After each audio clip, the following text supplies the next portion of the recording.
Hello and welcome to another episode of Ideaprov with your host Mike Pedersen. I'm here with a friend of mine that I met online from across the world. His name's John. So, John, how you doing? Introduce yourself. What's your day's been like? Mike, thanks so much for having me.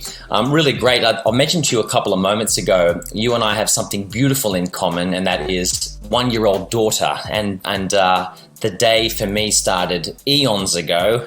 You probably can relate, but you don't really get to choose your hours on this landscape. So it's been great, but I've been up for hours, my friend, hours, having an action-packed morning, chasing her around the house.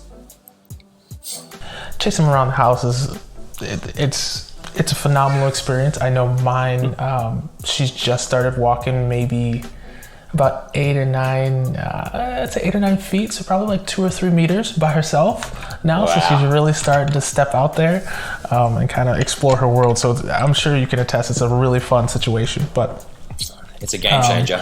In relation to her dad, though, tell us a little bit about yourself and what you're all into. So whether she likes it or not, her dad's a muso. So it's funny, I've been doing that since I was about 9. It's an incredibly musical household. So what I do is I play music. I'm a big brother of 3 lovely younger siblings. I also specialize in positive psychology, a little bit of neuroscience, innovation, workplace creativity, and I run my own company. My company's called Transcend, and I sort of specialize in, I guess you'd say, all things human potential is where my skill set lies. Yeah, human potential is it's really funny that you talk about human potential, because it's so I guess underutilized. I guess people don't really think about it in as much as they can. They always aspire to be ambitious or make more money or do something, but to maximize their potential is something that I think everybody strives for. Yeah, it's a funny one. People, depending on who you're talking to, I've always been very conscious about the way I frame things up, because if it starts to sound a little bit too overly ambitious, you can lose people, So saying to people, it's all inside you, the power is there, all I have to do is say a couple of magic phrases and it'll unlock your genius. If you talk that way to people off the bat, you can throw them. And so I've always found there's a bit of a balance around sort of helping people to understand, of course, we all have a bunch of natural skills and resources and strengths that we can bring into our exchanges, but it doesn't mean that you get those things refined without heaps of hard work. And so there's always that balance between pretending that you have a skeleton key that's going to unlock everything for everyone, but also, taking them on their own learning journey and getting them involved in the work that needs to be done to reach that place we're talking about. Yeah. Now with that, I could tell like this is your passion. This is your jam. Like, so Tell us about Transcend. Give us the juicy details. Of course. Well, it's funny how it started for me. Because I've been a muso my whole life, it meant that I've forever been up on stage in front of people, trying to entertain. And I sort of use that word loosely because I realized in the years that followed, it's not just entertain. It's more about influence. So for me, if I'm writing a song or if I'm jumping around, it's about trying to have an impact. And so for ages, I was developing that skill set without realizing that it's something that could be used not just in a pub or a nightclub, or a bar, but with people and helping to influence them in a way that's hopefully positive. And so it's one of those things that happened for me quite organically, Mike. I think you'd find a lot of people working in learning who would tell you that they have a creative skill set. A lot of my friends who do it have backgrounds as actors, and they're used to that whole idea of being up on stage and being up in front of people. And so I think with that comes this sort of these natural abilities that you deploy without even thinking. But for ages it was weird because I felt like I was pretending. So, it's sort of in the territory of imposter syndrome, but probably worse than that for me. I think what I was doing was I had this idea of, in the daytime, teach people things so that you can get the money and then use that money to record and play the music, And so for a few years, I was sort of leading this double life where I thought that I had to do one thing in order to do the other. And it wasn't until about a decade ago that I had this kind of powerful breakthrough where I realized that in many ways it's all the same thing. It's not about switching hats or jumping camps. It's about what are the things that come to you naturally? What are the things that energize you? Where is it that you feel like you're adding value? And how is it that you're showing up in a way that feels authentic? And as I started to realize that, it made me a lot more comfortable with everything that I do. It's not do one thing so that you can do the next. It's just do it all, because that's how you roll, and that's where the joy comes from. Yeah, it's remarkable that you say that, because I think there's a lot of people in that same situation, right? They feel like they have to live this double life. I have to, pay the bills during the day, and then I'm finally able to enjoy myself at nighttime. And oftentimes it leads to this constant tug of war, because you feel you're not being authentic to yourself. You feel like you have to put on this mask every time you go out, so that way you can do what you're supposed to do and be the person you believe society wants you to be.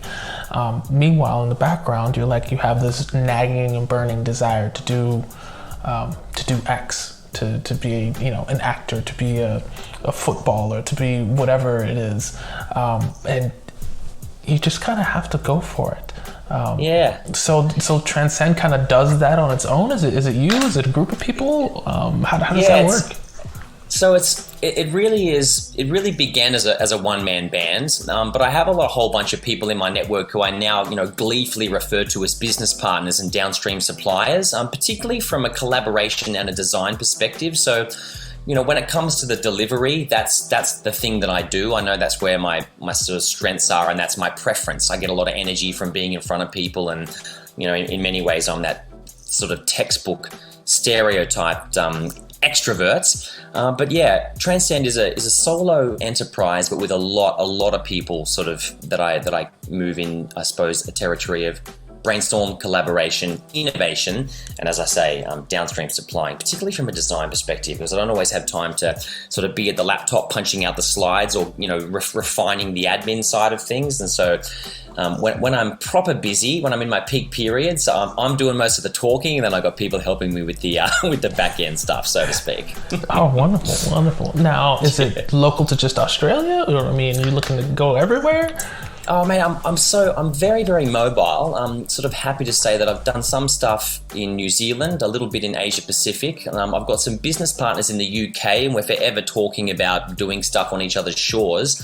And then annoyingly, I had my first European gig snatched away from me this year in the pandemic. I was supposed to speak at a conference in Croatia on choice theory, and that one, of course, got removed. But, it's kind of funny. It brings me to one of those funny points that I've been making this year. I've been proactively massaging things out of my vocabulary, and one of them is the whole idea of supposed to. I'm sure a lot of people are doing that this year. I was supposed to go to Croatia. I was supposed to, be on a yacht. I was supposed to be at my, friend's Christmas shindig or whatever their banter is. And it's a dangerous decision, because what you're doing is you're choosing to be aggressively dissatisfied with your reality, and so it's one of those things. I know it's easier said than done, and for many it's a lot to chew on, but yeah, it's one of those things I've been trying to massage out of my vernacular this year. Nothing is supposed to, everything is what it is. And what it is I think very important for us to all come together on that realization, because I don't think anybody predicted the pandemic, so it's the concept of supposed to, it's irrelevant. Don't put yourself in that box. You call it's living out a phase, and people talk about it all the time. Living out a phase is, we do it every day. People say, oh, geez, I miss the good old days. Some of them will roll deep and they go all the way back to when they were kids and didn't have any responsibilities, financial. They say, geez, it was better when I didn't have to think about anything and everything was served up. Or they do it at the micro level. They say, oh, it's Monday. Damn, I wish it was the weekend. Or of course, there's the other dangerous end of the spectrum, which is living towards that mirage that doesn't exist, and you hear people talk about it all the time. The past is dead, the future doesn't exist. You've got to activate the now, but I think for a lot of people, it's buzz talk and it's garbage, and it's one of those things that's easier said than done. It's kind of funny, because I'm from the world of positive psychology. A lot of the interventions that exist, they don't resonate with people unless they're in a headspace to get on board with them. I heard a really cool analogy once. It was from this rock star I was hanging out with. Her name's Mel Neal, and she said, if you're someone that wants to study positive psych, a good way of thinking about it is everyone's hardwired for negativity. And a lot of us know that. There's a survival mechanism. There's all of this sort of limbic brain stuff going on. We're wrestling against thousands of years of evolution, old buggy wiring in our brain designed to keep us alive and keep us safe. And so we're constantly scanning the world for threat reactions, so it's easy to look for bad stuff. That's easy. So Melanie said to me, studying positive psych, it's like walking up an escalator that's going backwards. You ever done that, Mike? You climb up the wrong way. And it was kind of a good way to think about it, because the idea is, if you're walking up an escalator that's going backwards, well, firstly, it's harder, it's more work. But then secondly, if you stop, if you stay still and do nothing, then of course logic dictates you're going to slide back down again. And so I think that's why we don't have millions of people walking around deliriously happy all of the time, because, peripherally we have an idea about what we need to do to push up those levels of optimism and well-being, but it boils down to work, and people go, I get what I'm supposed to do, but I can't be bothered. Or they'll put one of the interventions in play, try for 2 or 3 days, find that it isn't working, and then give up again. And so it's one of those funny things that it takes energy, and I think that's part of why I exist, is trying to help people latch onto these and then weave them into their day-to-day in a way that's organic, so the impact starts to stick. Yeah, and you were talking about how to weave that into your day-to-day life. So that brings us to our topic, is how do you identify your life's work? What's that thing that's going to leave a legacy maybe after you're long and gone? And it's really important, because my first thought about this is there only one life's work? Is there multiple that you can have throughout different parts of your life? And then you have to find a way to be able, and you spoke to this a few minutes ago, is to weave that into your natural way of being on a regular basis, so that way it doesn't feel like work.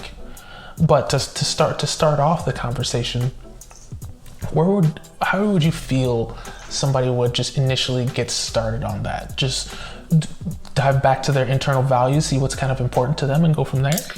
Yeah, it's such a great question. There's so many tangents that occurred to me as you asked it. One of the things that you framed as part of your question was, is there one life's work? And that was sort of the thing that I wanted to launch from, because I'm quite certain that there isn't. It sort of brings me to something that I heard about recently, and I found it kind of mind-blowing. People talk a lot about meaning making, and the legacy piece is the safest way to do it. What legacy do I want to leave behind? Without being grim, Mike, what I like to see inscribed on my tombstone is one way of putting it.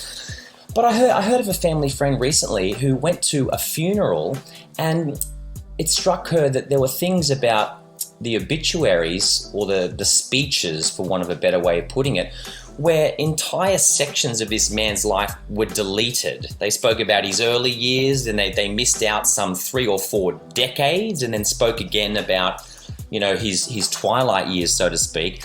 And so it's a funny way of framing it, but I think it's a matter of perspective. Someone's legacy has got to be what's real for them in any given season. But I think a mistake that some people make is they decide from inception what they think their legacy is supposed to be.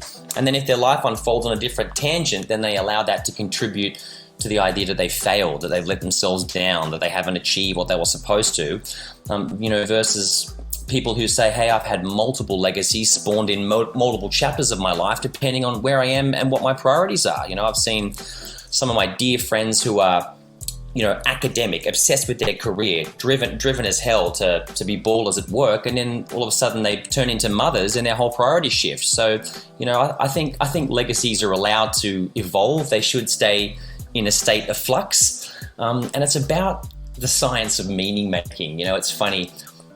People I talk to often who are stuck in their roles, they'll say to me, I've been here for 10 years, I've been here for 15 years, nothing's changing, I don't know why I'm doing it.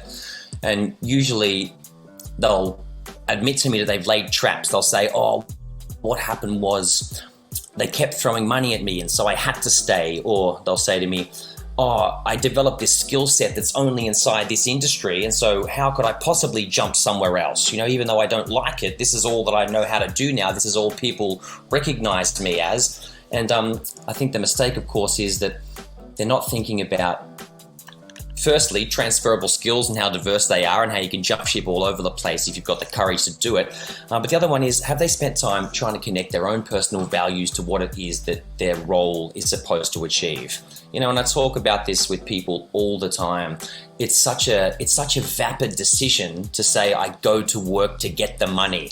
I go to work so I can get the money. And of course, we know there are billions of people who live their lives that way, because it comes with such a courageous or vulnerable step to say, this gig isn't fulfilling me in any way. Maybe there's something else that I could be doing that would both get me the money, but also directly impact my levels of optimism and well-being. You know, something that I could find meaning in that also pays the bills. I want to jump back to something that you talked about, because I think people are very underutilized in how their skills can transfer to other places.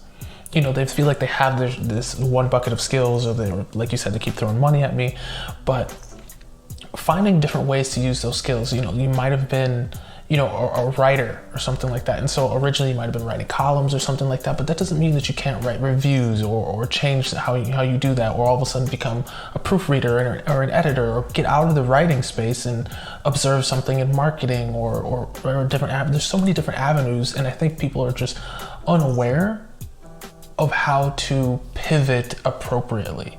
Or not, I can't even say appropriately, because I can't say that any pivot is going to be technically a negative or a bad pivot. You just have to learn from it if it's not the intended one that you had originally desired. You called it, Mike, and you know what it is. It's the fear of the pivot as well, you know. So I think I totally agree with you. Some people don't know how to pivot appropriately. Some people are paralyzed. They're terrified to pivot because they think, what if I try and it fails? You know, what if I do this and I get punked? What if I lose money? What if I'm on the scrap heap? What if I have to start again? What if I fail? What if I embarrass myself? What if I'm not good at that thing that I thought I was good at? And so I think there are so many people who, let's say they arrive on the precipice of the pivot, right? They're on the summit or the cliff face, but they don't jump, you know. And so we hear about it all the time. I spend so much time talking about innovation, and a lot of it's got to do with, you know, I read this really cool article a couple of years ago. The title was "The Value of Shit Ideas," right? The amazing value of shit ideas. And I think it's what happens. People get paralyzed by the idea they might get judged or fail, and so they don't do it. You know, they don't jump. And I think one of the pieces of advice that I'm forever passionately pushing at people, regardless of what phase of their career they're at, is you've got to try a whole bunch of different things. You know, there are ideas of things that you think you should be doing, and then there are things that actually energize you. I had a really funny experience. I worked at Red Bull energy drink for about 4 years. And, you know, the reason why I aggressively pursued marketing was because I had this assumption, I'm a muso, I'm creative, so I'm supposed to be working in marketing. And there are things about that job that I love, but there were things about that job that I found incredibly challenging. And it organically led me into advertising and a couple of other things. And I realized very quickly that even though these types of industries sound creative, there were lots of things about the tasks, you know, behind that facade that were very process-driven and spreadsheet-focused and analytical, and that's not my jam at all. And so, to be quite honest with you, Mike, I sucked at it. I wasn't good at marketing.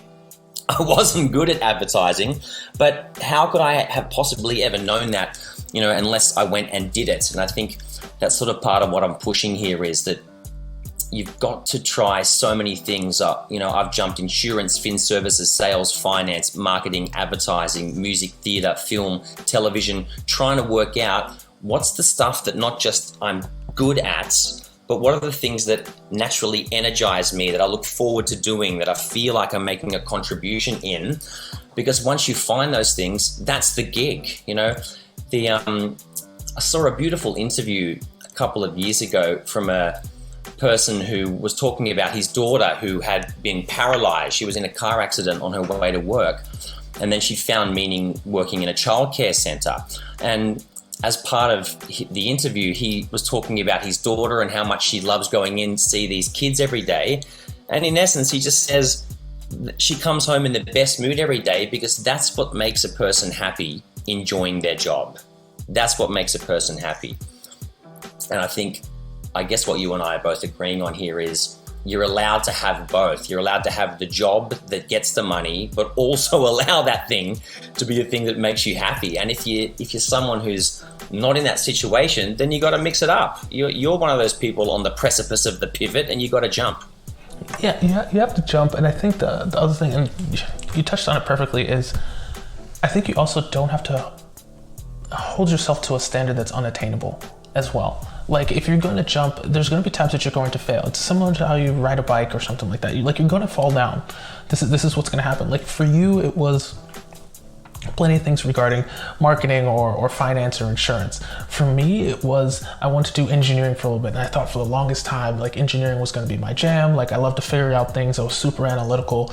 And then I got there and it was all like MATLABs and spreadsheets and AutoCAD. And I was like, okay, this isn't the fun stuff. And the only time I got to do fun stuff was after, it was like 2.5, 3 years of doing something where we got to design a roller coaster. And I said, ooh, okay, we finally get to do something fun. And you got to move the little ball and you actually got tangible with it. But it was after that one, let's say probably 4-week period where we got to design that, it was back to all the other boring stuff. Like, I can't deal with this ratio. That's out of balance for me. It's not working. It's not going to happen. It's so you cool. have to kind of like force something on you that even if it has a little bit of speck of interesting for you, test it out. Because you never know how that skill set is going to apply to where you might want to go.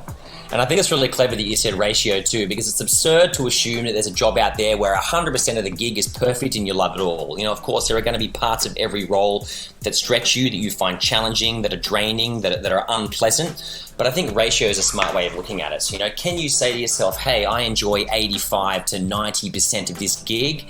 If so, maybe you're in the right place. And that's one of the things that I love helping people with, unlocking clues to talent with strengths. What are your strengths? Have you thought about them?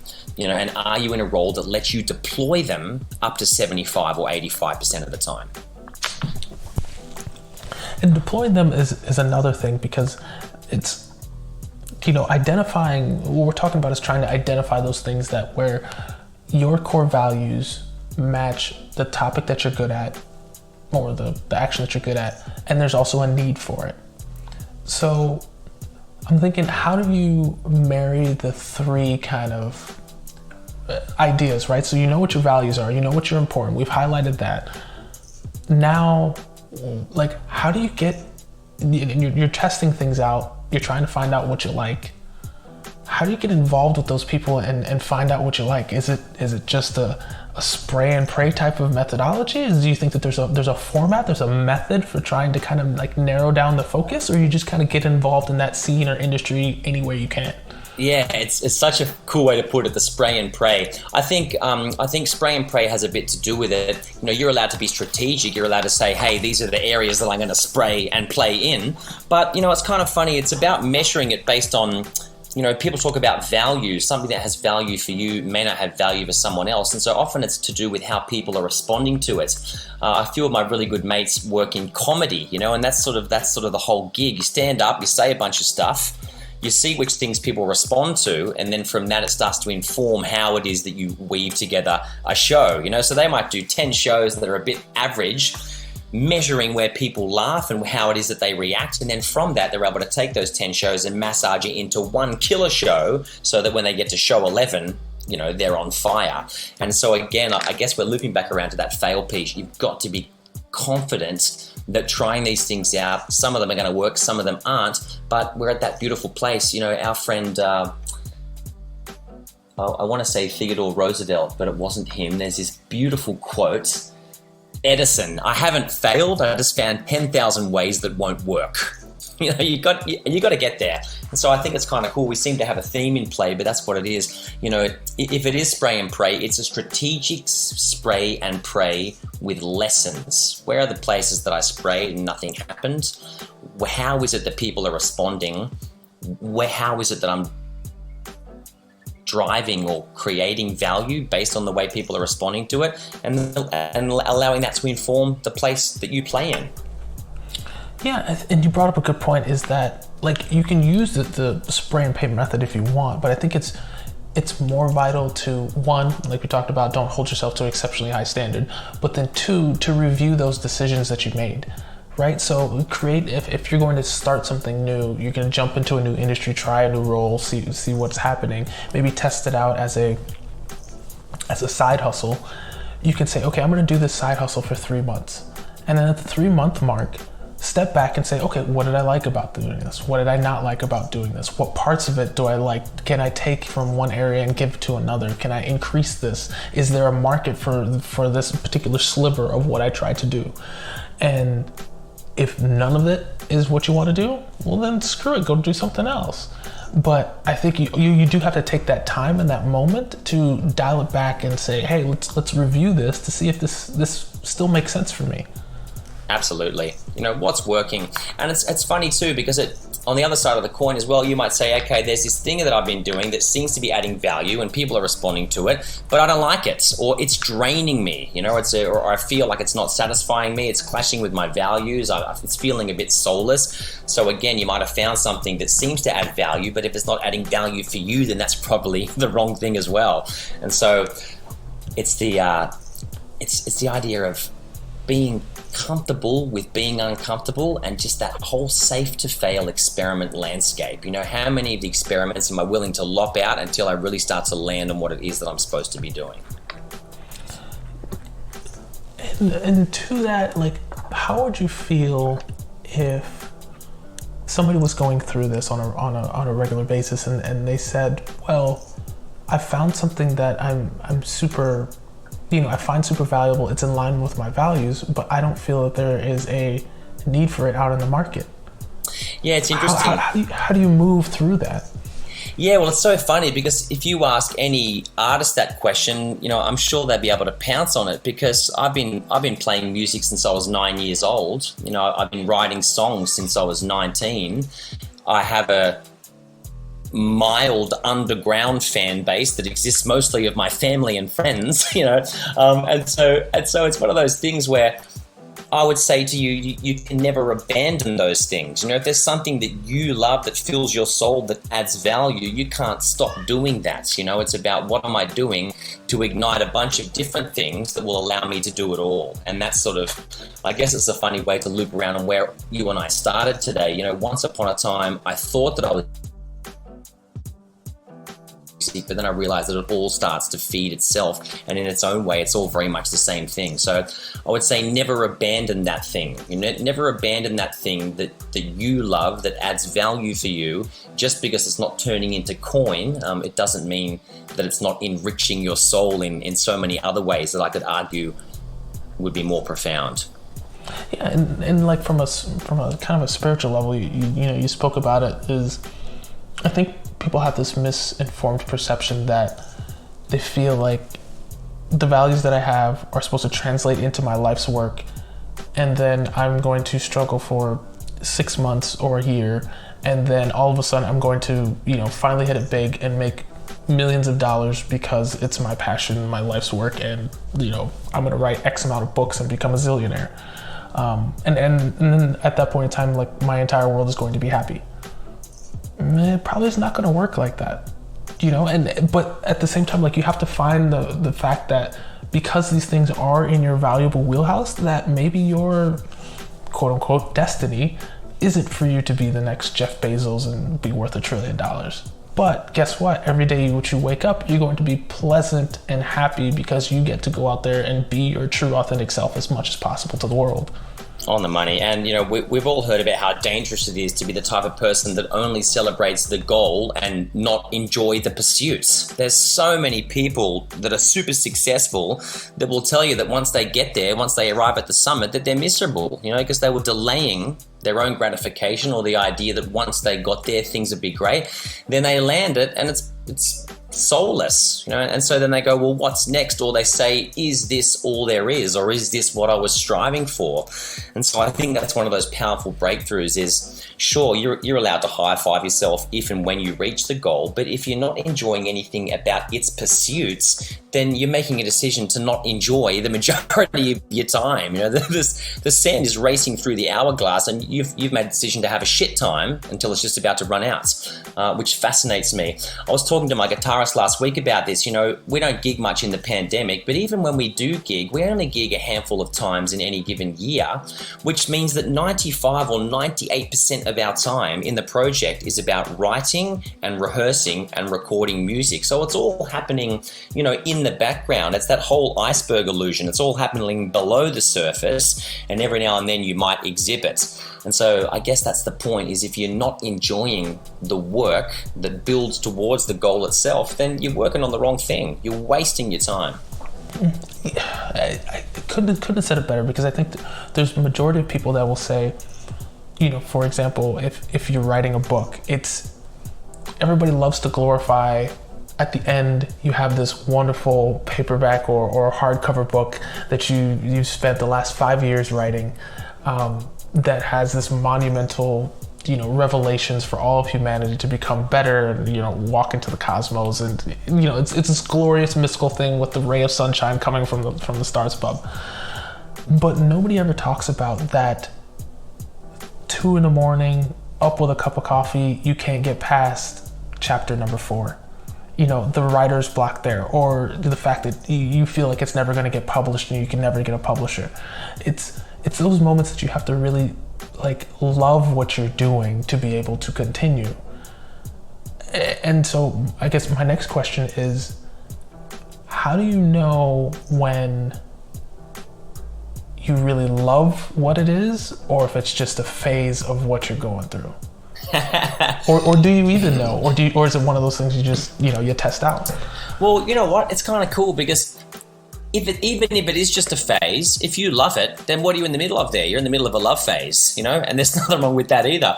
When we unlock clues to talent, the main things I like to talk about is, energy. Do you feel energized while you're doing it? Are you pining to do it? Is there that longing before you get started? You look forward to it.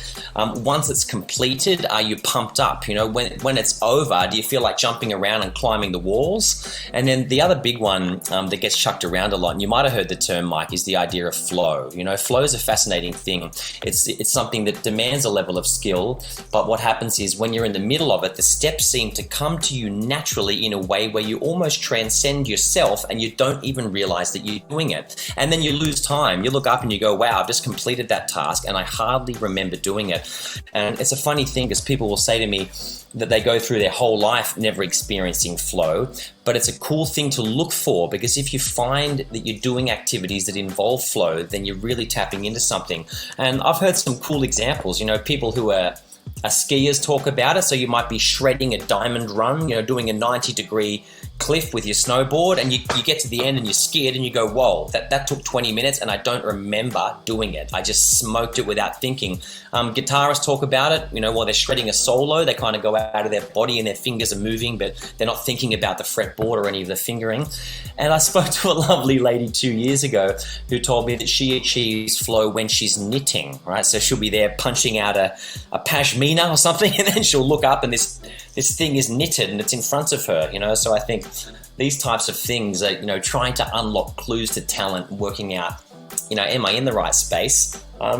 It doesn't matter if it's a thing that turns into a breadwinner, or if it's a thing that, as you say, is just a moment in time or a chapter. Either way, for my money, it's where you're supposed to be at.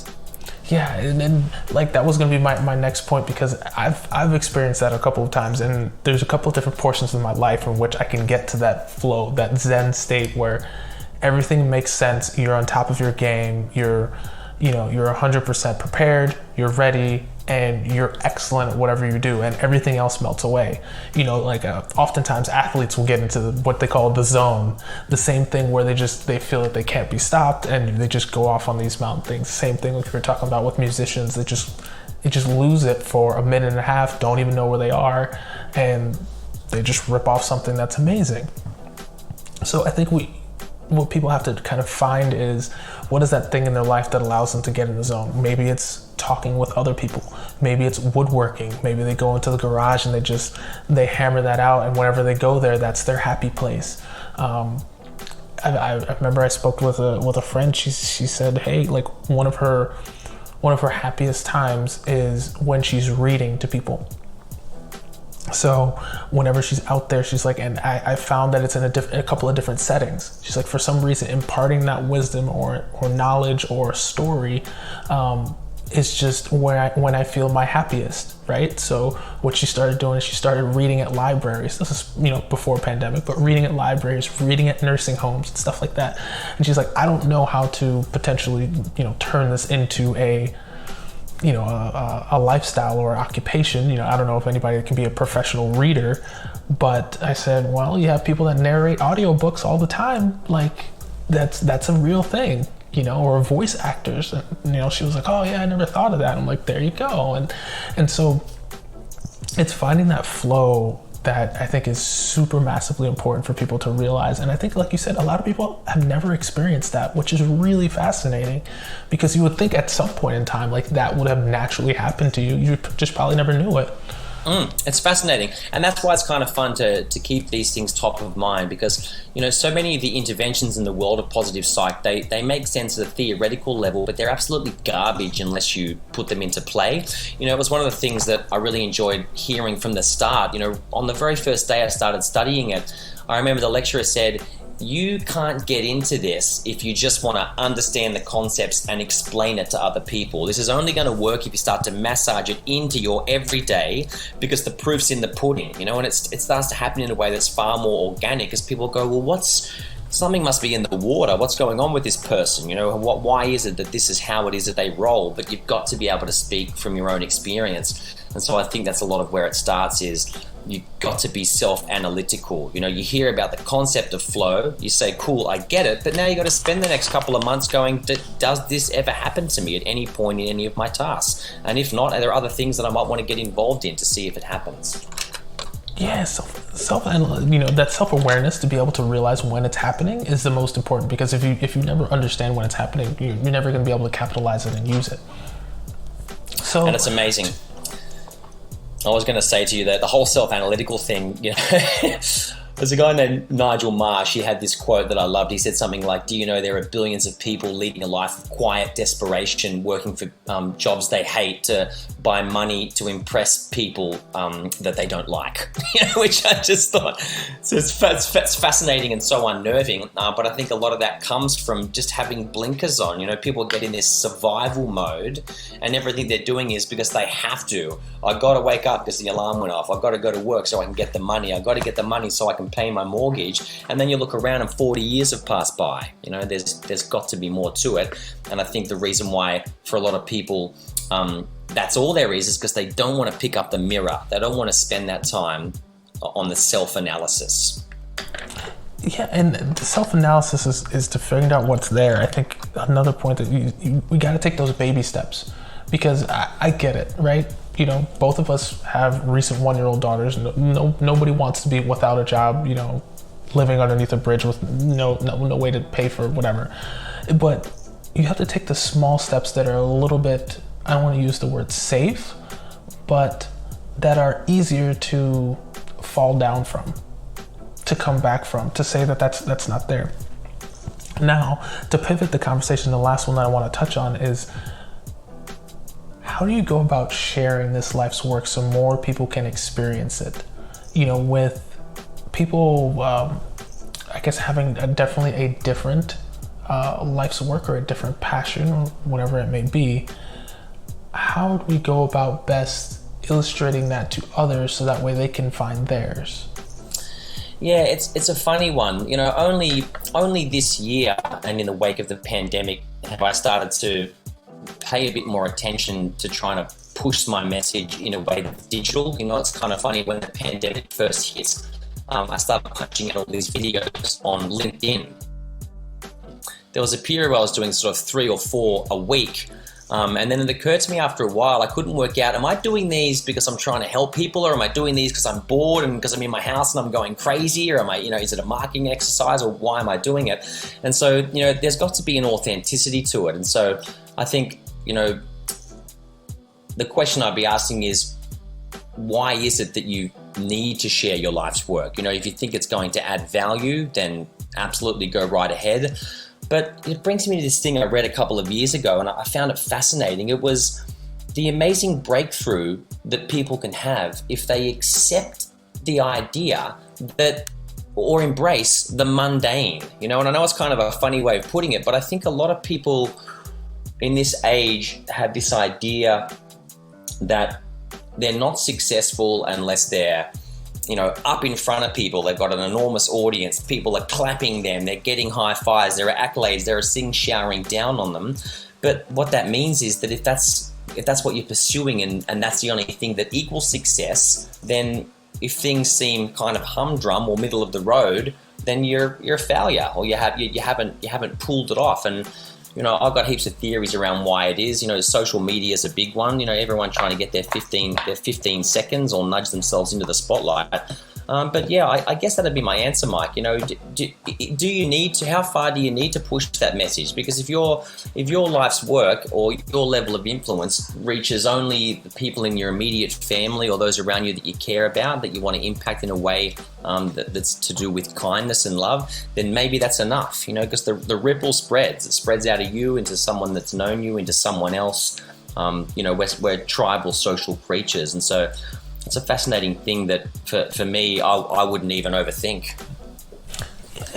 And the things that's a really good way to put it, because sometimes it doesn't need to be a large, grandiose something or other. You don't need to have millions of followers or be on a stage somewhere or have the entire world know your name. Sometimes it could be just your small circle. And so I think what the heart of it is there is you have to find what success means to you. What that life's work mean to you. Like, when is you've reached the spot in which you're comfortable with where the need, your skills, and everything kind of align. Like, what does that look like? And if you find it very quickly and it works for you, then run with it until there's no need to kind of constantly have chasing this carrot, chasing this thing until, you run yourself in the ground being exhausted, because you feel like you found your passion, but now you can't turn it over monetarily or spiritually, or it doesn't work or something like that. Like, be okay if you found that success point to say, hey, this is my success point. If you want to pivot again from there, that's fine.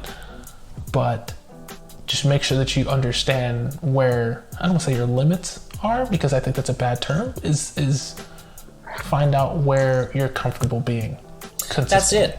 And think about your measurement. I think it's so easy to say success equals money, but it doesn't. The true wealth is the soul health. And so if you're thinking about success in your own way, then it turns it into something that becomes a very personal goal. And so the way that you choose to measure it is also going to impact your assessment of whether you got there. It's a funny thing, because all I ever do is find myself talking about the pursuit of optimism and well-being. You would like to hope that that's one of those lifetime things. I teach people communication all the time, and it's a great example.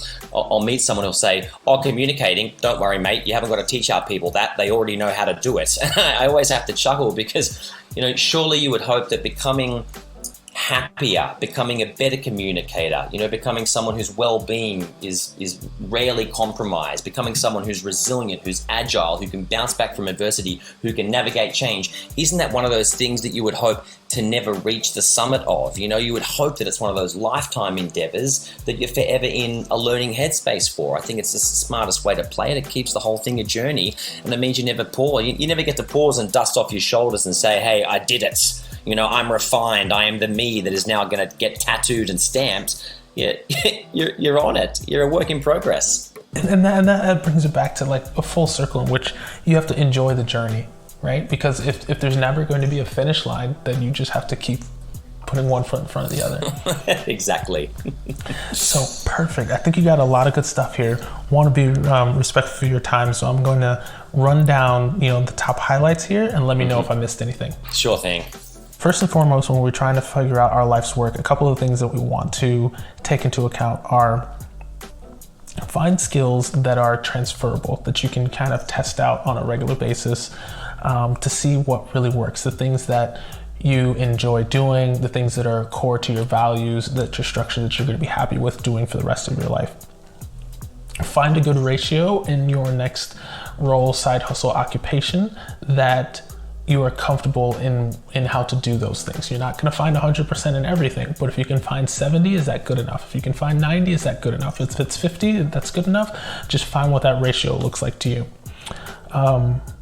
When you take your experience to try and figure out what those items are, make sure you review your experiments afterwards to see what you liked, what you didn't like, how to pivot, what aspects of it that you want. So that way you can capitalize it in the future going forward. Number 4 is enjoy the pursuit of it. Because if you're not enjoying the pursuit of it, then it's probably not going to be your passion, probably not going to be your life's work if you're not enjoying every little bit of it. And there might be some times in which you might not enjoy every single piece, but once again, find that ratio. There's going to be 10% that's going to be grunge work, but if you enjoy 90, that's okay. And then the other one was find what success means to you and find a way to get there. So if that's, you want to hit sort of special milestones that you have, but make sure that you find what success means so that way you can be happy in meeting those steps along the way. And then probably the most important is in identifying what your life's work is, finding that flow state or that Zen time period in which whatever you're doing, the rest of everything melts away. So nothing exists but what you're doing, and you are so happy that you can't even believe that you get to do that particular thing.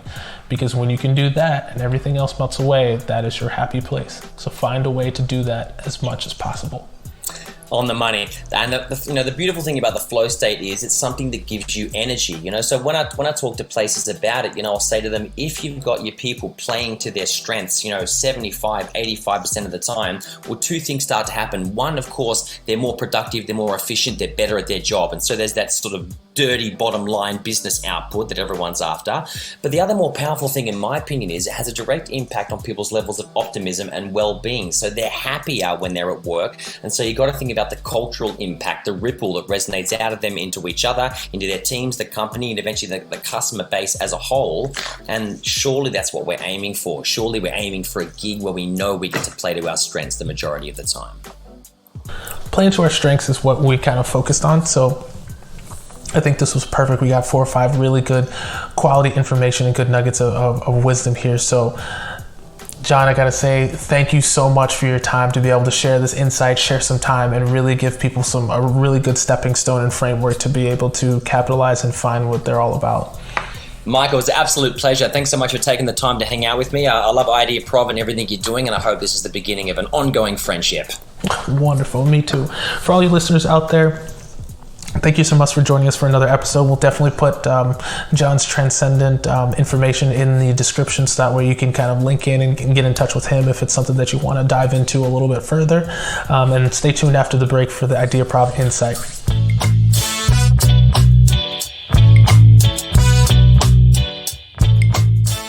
For this Ideaprov Insight, I wanted to share with you a new medical breakthrough, which is the ability for scientists and now doctors to identify odorous markers for neurodegenerative diseases such as Parkinson's. So through the sebum on the skin, which is the stuff that keeps us waterproof, it varies between age and diet and sex and a whole bunch of other factors. But that makeup and compound changes with us whenever we're more healthy versus whenever we might be showing signs of disease. So they were able to kind of find and track this in a small study, but it shows some great promise for being able to early detection for some of these diseases. So I wanted to share with you, great article. Read up on it. It's really interesting stuff. Until next time.